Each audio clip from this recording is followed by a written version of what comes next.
ask you where you get your inspiration.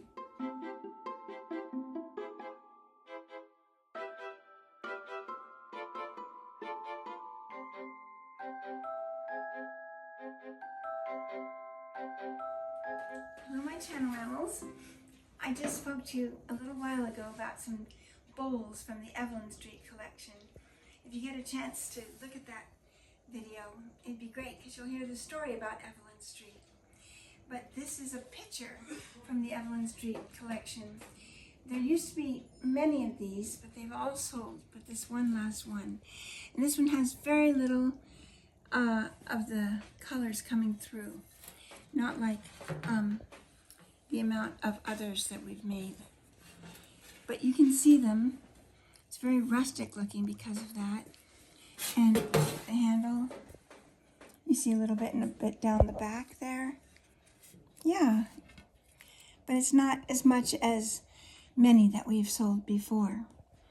And this one has a little chip, which we can fill, and we will.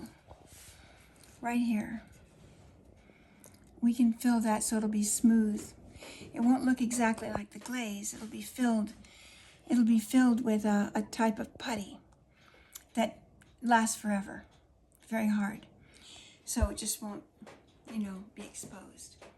Okay, and so this is, in English language, it's called a jug, and in American language, it's called a pitcher. Do you know that the word pitcher is the original word? It's way back to Elizabethan times. They still use the word pitcher. And then jug is the modern word, British word. Funny, it seems like it would go the other way around, but that's the way that is. Anyway, I just thought it'd be fun to share it because it's wonderful for flowers, for juice, for milk, for anything you need it to have, to be.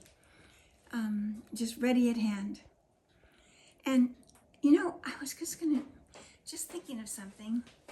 Yesterday, my grandson had just flown in from the south to visit, and we went for a walk in Manhattan, a glorious walk. We were walking down, I think it was Lexington Avenue, around 68th Street or so, and there were lots of people up there walking to and fro. It was really a wonderful day, cold, really cold. But this young fellow and a young girl, from, I assumed from a college. They didn't tell me straight up, but it was so cute. They came with their camera up to me, amongst people coming and going in front of us and behind us and everywhere. And they said, we've been on a hunt for creative people. And we were wondering, they said, we like your hat, my Scottish bonnet up above there.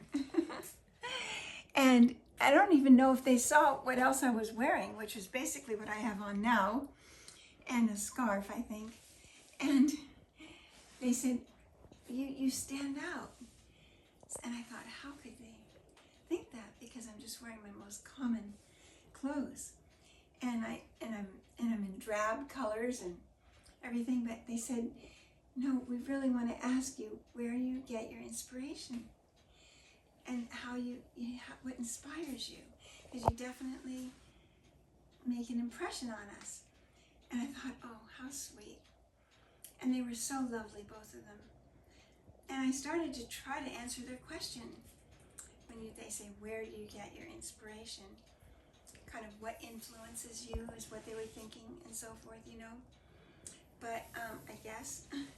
And I started to try to think of things that in my life that I could tell them, but it didn't really answer the question as is true. So I said, really, inspiration doesn't come from things or human experiences. It comes from thought. It comes right to us, to the core of our being, and it comes from God. And the girl was just lit up like a light, like she was in the shining light, and the boy too, darling. they both, yes, it comes from your thought. And I said, and you know, someone told me a long time ago, when I was still a girl, they said, as many inspired ideas that came to our forefathers, like George Washington and President Adams and all these wonderful leaders that built our nation, and Abraham Lincoln, who saved our nation once, and they said, all the inspirational ideas that come to them, just as many are coming to you every second. They don't just come to these special people that have done great things. They come to each one of us because it's directly a shining light from thoughts from God. And they come to us if we acknowledge them and put them to work. Then we could possibly do the same kinds of important things, or even more so than they might have done. And I loved that. I never forgot that. It didn't make me feel like there are 2 tiers or more of inspiration, that some people get it and others don't. We all receive these mighty thoughts from God, and we live them because they shine through us. And I was just walking down the street and something was shining through to them, but it wasn't about things. I was just walking down the street like anybody else, all the other hundreds of people in the neighborhood, but they felt something of inspiration that brightened up their thought and encouraged them to come and talk to me. Isn't that precious? It's so true.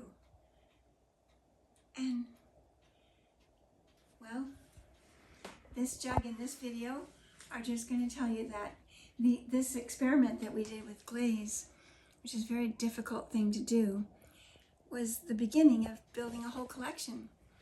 And this was one of the most subtle, if you will, but is a gem.